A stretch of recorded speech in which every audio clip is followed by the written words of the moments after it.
ಇದ್ರ ಬಗ್ಗೆ ಇವತ್ತು ಮಾತಾಡ್ತೀವಿ. ಹಲವು ಜನ ಗಣ್ಯರು ನಮ್ಮ ಜೊತೆಗಿರ್ತಾರೆ. ನನ್ನ ಕೊಲೀಗ್ ಪ್ರಶಾಂತ್ ನಾಥು ಇದ್ದಾರೆ. ಪ್ರಶಾಂತ್, ಕಾರ್ಯಕ್ರಮಕ್ಕೆ ಸ್ವಾಗತ. ಗಿರೀಶ್ ಲಿಂಗಣ್ಣ ಅವರಿದ್ದಾರೆ, ಅಂತಾರಾಷ್ಟ್ರೀಯ ವಿಶ್ಲೇಷಕರು. ಕಾರ್ಯಕ್ರಮಕ್ಕೆ ಸ್ವಾಗತ ಸರ್. ತಮಗೂ ಕೂಡ ಮೋಹನ್ ಚಿತ್ತಾಲೆ, ನಿವೃತ್ತ ವಾಯುಸೇನೆ ಅಧಿಕಾರಿ, ಹುಬ್ಬಳ್ಳಿಯಿಂದ ನಮ್ಮನ್ನು ಜಾಯ್ನ್ ಆಗಿದ್ದಾರೆ. ಮೋಹನ್ ಚಿತ್ತಾಲೆ ಸರ್, ನಮಸ್ಕಾರ. ಕೆಲವೇ ಕ್ಷಣಗಳಲ್ಲಿ ಪ್ರೇಮ್ ಶೇಖರ್ ಅವರು ನಮ್ಮನ್ನು ಜಾಯ್ನ್ ಆಗ್ತಾರೆ. ನಮಸ್ಕಾರ. ಪ್ರಶಾಂತದ್ದೇ ಮೊದಲನೇ ರಿಯಾಕ್ಷನ್ ತಗೊಳ್ತೀನಿ. ಪ್ರಶಾಂತ್, ನಮ್ಮ ಕಡೆ ಒಂದು ಗಾದೆ ಮಾತಿದೆ, ನೀವು ಕೇಳಿದಿರೋ ಇಲ್ಲ, ಏನೋ ದಂಡಿಗೆ ಹೋಗ್ತೀನಿ ಅಂತ ಹಿಂಡು ಕೋಳಿ ತಿಂದು ದಂಡು ಇಲ್ಲ ದಳ ಏನೂ ಇಲ್ಲ ಅನ್ನೋಂಗೆ ಆಯ್ತು ಈ ಪಾಕಿಸ್ತಾನದ ಮಧ್ಯಸ್ಥಿಕೆ. ಅದಕ್ಕೆ ಈ ಯುದ್ಧದಲ್ಲಿ ಪ್ರಮುಖ ಭಾಗವಾಗಿರುವ ಇಸ್ರೇಲ್ನ ಬಗ್ಗೆ ಡೀಪ್ ಹೇಟ್ರೆಡ್ ಇದೆ ಪಾಕಿಸ್ತಾನಕ್ಕೆ. ಲೆಬನಾನ್ನ ವಿಷಯವನ್ನು ಕಂಡೀಷನ್ನಾಗಿ ಇರಾನ್ ಹಾಕಿದೆ ಅನ್ನುವುದನ್ನು ಅಮೇರಿಕಕ್ಕೆ ಕನ್ವೆ ಕೂಡ ಮಾಡದೆ ಕದನ ವಿರಾಮ ಘೋಷಣೆ ಆಗುವಂಗೆ ಮಾಡಿದ್ರು.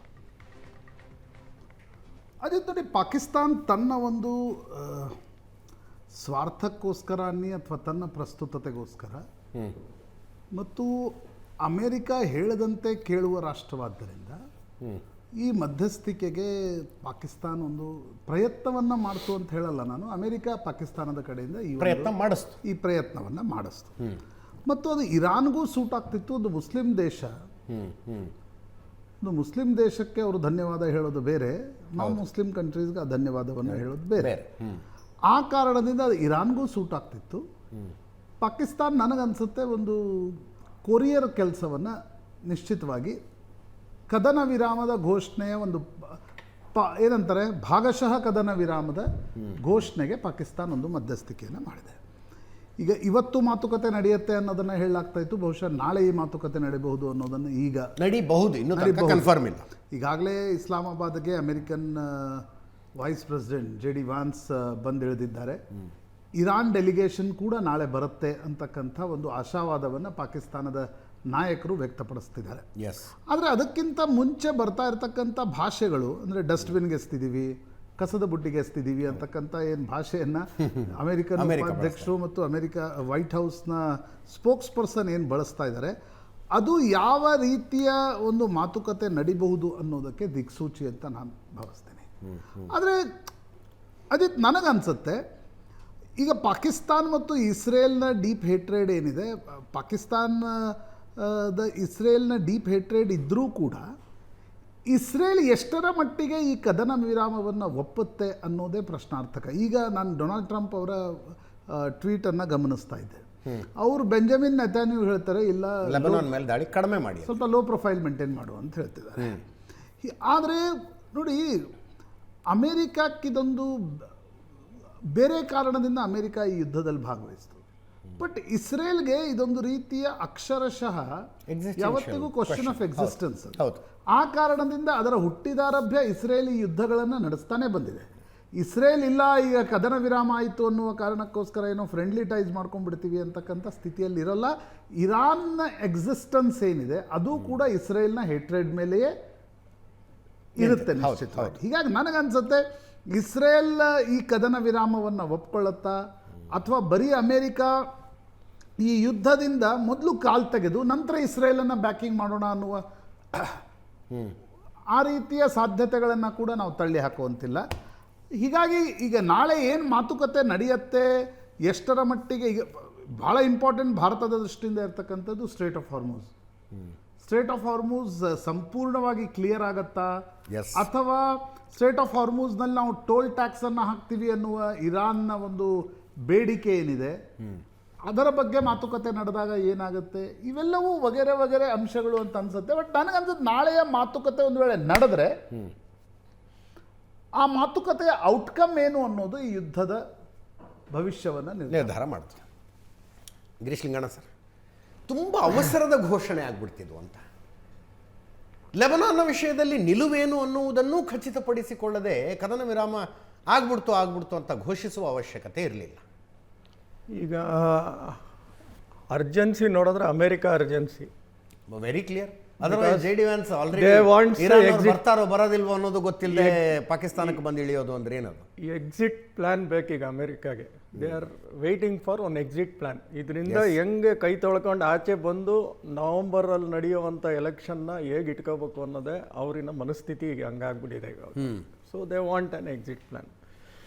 Lebanon is very clear, they want to come for discussion. ನಾವು ಬರ್ತೀವಿ ಇಲ್ಲ ನಮ್ಮನ್ನು ಕೂಡಿಸ್ಕೊಳ್ಳಿ ಅನ್ನೋ ಒಂದು ಡಿಸ್ಕಷನಲ್ಲಿ ಅವರು ಒಂದು ಹಾಕಿದ್ದಾರೆ ಈಗ Lebanon because Lebanon not Hezbollah. Hezbollah ಅವರು ಒಂದು 15 ಸೀಟ್ ಇರ್ಬೋದೇನೋ 128 ಸೀಟಲ್ಲಿ. So Lebanon president is very clear, he wants to discuss in this peace. ಇದು ಅದೊಂದಾಗಿದೆ. ಸೊ ಬಟ್ ಎಷ್ಟರ ಮಟ್ಟಕ್ಕೆ ಇದು ನಡೆಯುತ್ತೆ, ಎಷ್ಟರ ಮಟ್ಟಕ್ಕೆ ಇದು ಓಕೆ ಆಗುತ್ತೆ ಅನ್ನೋದು ಯಾರಿಗೂ ಗೊತ್ತಿಲ್ಲ. Probably why they have use Pakistan ಅನ್ನೋದು probably is closeness with Trump, whether it is a temporary ಕ್ಲೋಸ್ನೆಸ್ಸೋ ಇಲ್ಲ ಟ್ರಾನ್ಸಾಕ್ಷನಲ್ ಕ್ಲೋಸ್ನೆಸ್ಸೋ ಗೊತ್ತಿಲ್ಲ. But they are close with Trump. Also it shares border with Iran. 900 kilometres border ಇದೆ ಇರಾನ್ ಜೊತೆ. Probably ಹೇಳೋದು ಮಾಡೋದು messenger ಕೆಲಸ ಮಾಡೋದು ಈಸಿ ಆಗುತ್ತೆ. ಸೊ ಈ ಒಂದು ಸನ್ನಿವೇಶನ ಇಟ್ಕೊಂಡು ಪಾಕಿಸ್ತಾನ ಆಯ್ಕೆ ಮಾಡ್ಕೊಂಡಿದ್ದಾರೆ. Probably Pakistan role is only a host of setting a hotel ಅಷ್ಟೇ ಇರುತ್ತೆ ಹೊತ್ತು they may not influence the talks between these two people because they are not in a position to influence. Because Israel ನಂಬಲ್ಲ, ಯಾವ ದೇಶನೂ ಏನು ಪಾಕಿಸ್ತಾನ್ ನಂಬಲ್ಲ. Pakistan is not in a such a big situation to influence any decision between the two countries.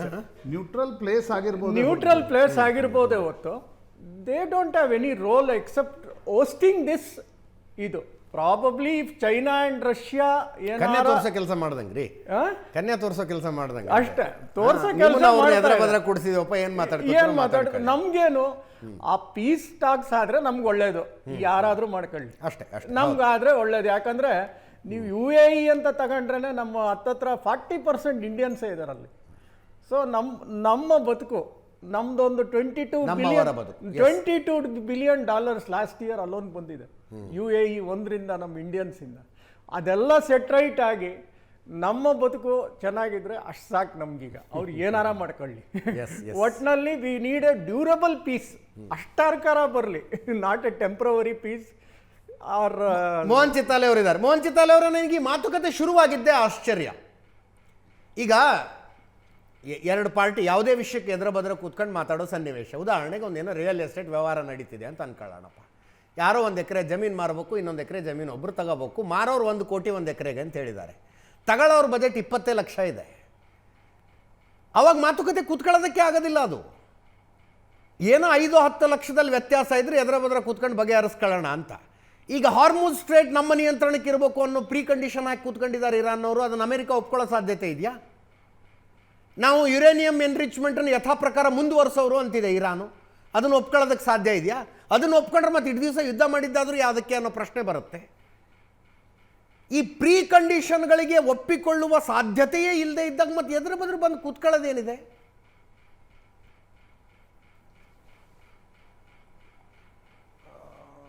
Ajit ನಮಸ್ಕಾರ. ನೋಡಿ, ನನಗೆ ನಾಳೆ Iran ಮಾತುಕತೆಗೆ ಬರ್ತಾರೆ ಅನ್ನೋದು ಡೌಟು. ಹಂಗಾದಾಗ ಪಾಕಿಸ್ತಾನದ ಕಥೆ ಏನಾಗ್ತದೆ ಅಂತಂದ್ರೆ, ನೀವು ಕನ್ನಡದಲ್ಲಿ ಒಂದು ಪಿಕ್ಚರ್ ಬಂದಿತ್ತು, ಪ್ರೇಮದ ಕಾಣಿಕೆ, ಡಾಕ್ಟರ್ ರಾಜ್ಕುಮಾರ್ ಮತ್ತೆ ಆರ್ತಿ. ಅದರಲ್ಲಿ ಒಂದು ಹಾಡಿದೆ, ಇದು ಯಾರ ಬರೆದ ಕಥೆಯೋ, ನನಗಾಗಿ ಬಂದ ವ್ಯಥೆಯೋ, ಕೊನೆ ಹೇಗೋ ಅರಿಯಲಾರೆ, ಮರೆಯಾಗಿ ಹೋಗಲಾರೆ ಅಂತ. ಈಗ ಪಾಕಿಸ್ತಾನಕ್ಕೆ ಅಮೆರಿಕಾನು ಒದಿತದೆ, ಇರಾನು ಒದಿತದೆ, ಇಸ್ರಾಯೇಲ್ ಅಂಕೂ ಇವತ್ತು ಹೇಳಿಬಿಟ್ಟಿದೆ, ನಮ್ಮ ಸಂಸ್ಕೃತಿಗೆ ನೀವು ಧಕ್ಕೆ ತಂದಿದ್ದೀರಾ, ಹೀಗಾಗಿ ಈ ಥರ ಮಾತಾಡೋದು ಸರಿ ಇಲ್ಲ ಅಂತಂದ. ಆದರೆ ಪಾಕಿಸ್ತಾನಲ್ಲಿ ಏನಾಗ್ತಾ ಇದೆ, ಸಂಜೆಯಿಂದಾನೆ ಕರ್ಫ್ಯೂ ಆಗ್ತದೆ. ಹಿಂದಿಯಲ್ಲಿ ಒಂದು ಹೇಳ್ತಾರಲ್ಲ, ಶಾಂತಿ ಅಭಿ ದೂರ್ ಢೋಲ್ ಬಜೆ ಭರ್ಪೂರ್ ಅಂತೇಳಿ ಢೋಲ್ ಹೊಡಿತಾನೆ ಇದ್ದಾರೆ. ಮುನೀರ್ಗೆ ಆಲ್ರೆಡಿ ನೋಬೆಲ್ ಪ್ರೈಸ್ ಕೊಡ್ತಾನೆ ಇರ್ತಾರೆ. ನೀವು ಕೇಳಿದ ಪ್ರಶ್ನೆ ಅಂತಂದರೆ, ನೋಡಿ, ಅವರೇ ಇಟ್ಟ ಕಂಡೀಷನ್, ಅಮೆರಿಕ ಇಟ್ಟ ಕಂಡೀಷನ್ಗೆ ಬಹಳಷ್ಟು ಇಂಟೆನ್ಸ್ ಡಿಫರೆನ್ಸ್ ಇದೆ. What Iran has given it's 10 points program was, they want to include Lebanon, Iraq, Yemen and Iran under the total ceasefire.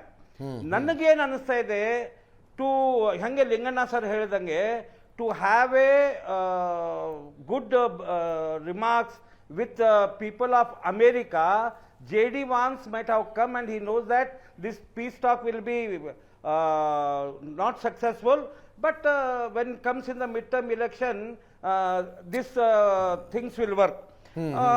ನಮ್ಮ ಕಡೆಯಿಂದ ಪ್ರಯತ್ನ ಮಾಡಿದ್ವಿ ಅಂತ ಹೇಳಿ. ಬೂಕಾ ಅಂತ ಒಂದು ಶಬ್ದ ಇದೆ, ಕೇಳಿದ್ರ ನೀವು? ಯಾವ ಶಬ್ದ ಸರ್? ಬೂಕಾ ಅಂತ ಟರ್ಮಿನಾಲಜಿ ಕೇಳಿದ್ರಲ್ಲ? ಭೂಕಾ, ವೂಕಾ, VUCA, ವೂಕಾ, VUCA ಕೇಳಿದ್ರ ಶಬ್ದ ಇದು? ಇಲ್ಲ. ವೂಕಾ ಅಂದ್ರೆ ವನ್ರಬಲಿಟಿ, ಅನ್ಸರ್ಟನಿಟಿ,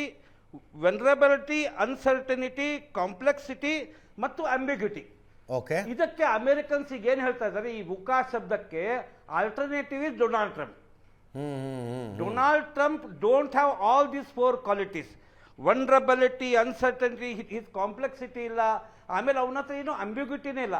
ಹಿಂಗಿದ್ದಾಗ ನಾಳಿನ ಪೀಸ್ ಅಕಾರ್ಡ್ ಇದು ಆಗಬೇಕಾದ್ರೆ America to whom it will speak. ನೋಡಿ, ನಾಳೆ it will be a great insult to America. I am telling you, in the international already ಅವರು ಪೂರಾ ಫ್ಲಾಟ್ ಆನ್ ದ ಗ್ರೌಂಡ್ ಬಿದ್ದಿದ್ದಾರೆ. ಸಪೋಸ್ ಇರಾನ್ ಏನಾದರೂ ಬಂದಿಲ್ಲ ನಾಳೆ ಮಾತುಕತೆ, ಮುಂದೆ ನೋಡೋಣ ಮಾತುಕತೆಯಲ್ಲಿ ಏನಾಗ್ತದೆ. ಅವ್ರು ಕೇಳಲ್ಲ, ಇವ್ರು ಕೇಳಲ್ಲ, ಟೈಮ್ ಬೈಯಿಂಗ್ ಪ್ರೊಸೆಸ್ ಆಗ್ತದೆ, ಮತ್ತೊಮ್ಮೆ ನಾವು ಕೂಡ್ತೇವೆ ಅಂತಂತಾರೆ. ಅವಾಗ ಅಮೇರಿಕನ್ ಗತಿ ಏನು, ಆಮೇಲೆ ಪಾಕಿಸ್ತಾನದ ಗತಿ ಏನು, international community will see how it will B. ಹಿಂಗಿದ್ದಾಗ ನಮ್ಮ ಭಾರತ ದೇಶದ ಏನು ಪಾಕಿಸ್ತಾನಕ್ಕೆ ಏನಾಗುತ್ತೆ ಸರ್? ನಾವು ಪ್ರಯತ್ನ ಪಟ್ವಿ, ಆಗ್ಲಿಲ್ಲಪ್ಪ ಅಂತಾರೆ ಅವರು. ಅಲ್ಲ ರೀ, ಪಾಕಿಸ್ತಾನ್ ಇನಿಷಿಯೇಟಿವ್ ತಗೊಂಡಿದ್ದು ಡೊನಾಲ್ಡ್ ಟ್ರಂಪಿನ ಹೇಳಿಕೆ ಮೇಲೆ.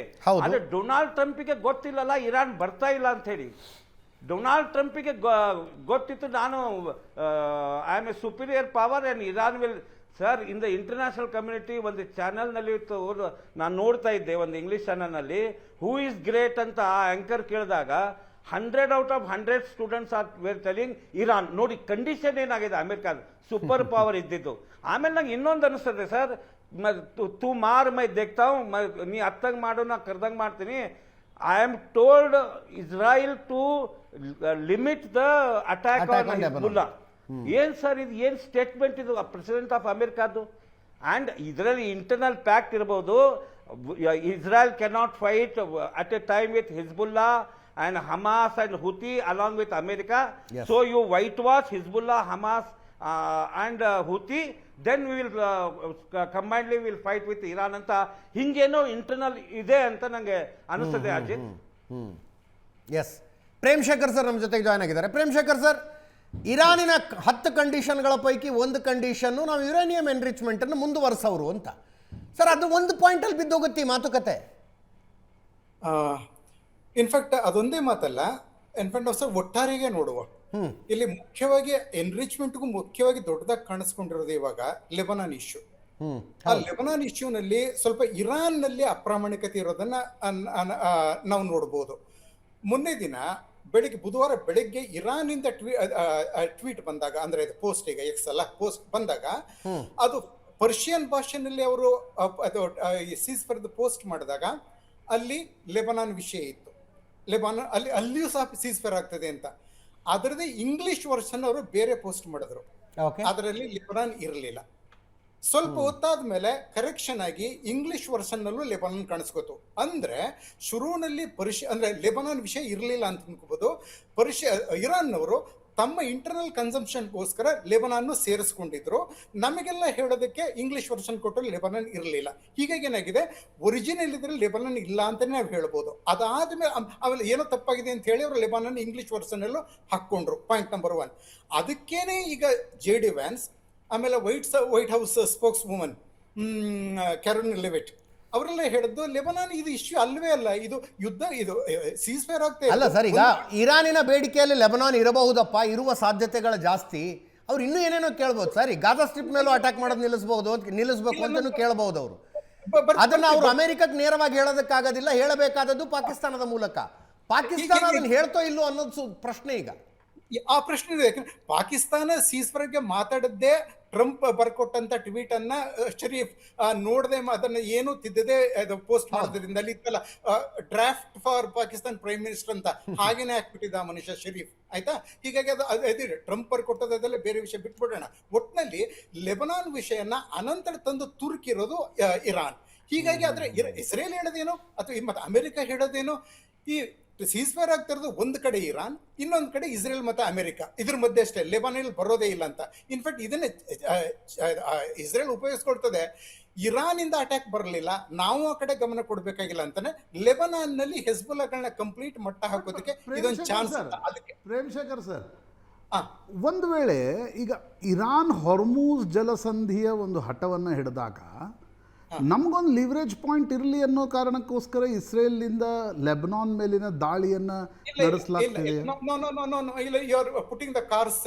No, I'm just asking. No, you are putting the cart before the horse. ಆಯ್ತಾ, ನಾಟ್ ಬಿಹೈಂಡ್ ದ ಹಾರ್ಸ್. ಇಲ್ಲ, ಈಗ ನಾವು ಸೀಕ್ವೆನ್ಸ್ ನೋಡೋಣ.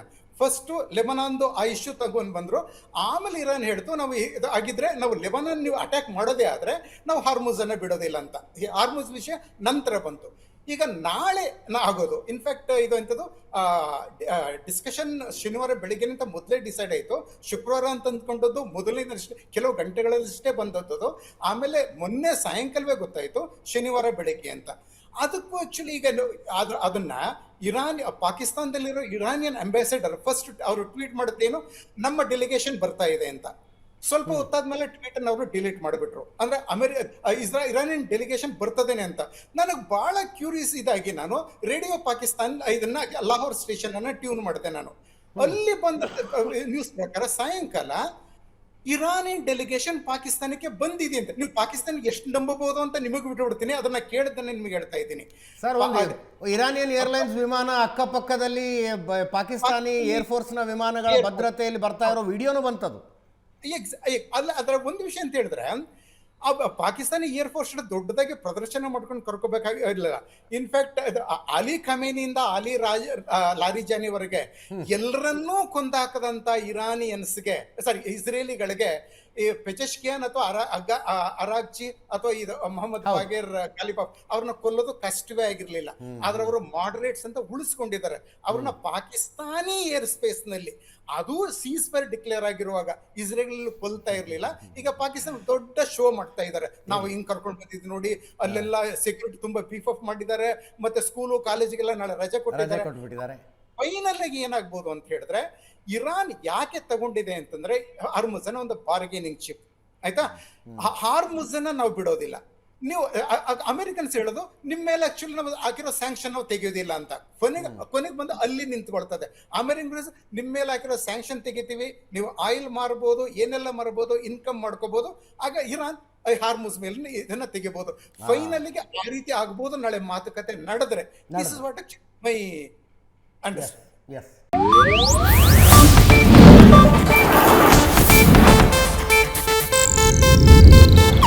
ಇದು ಏಷ್ಯಾನೆಟ್ ನ್ಯೂಸ್ ನೆಟ್ವರ್ಕ್ ಪ್ರಸ್ತುತಿ.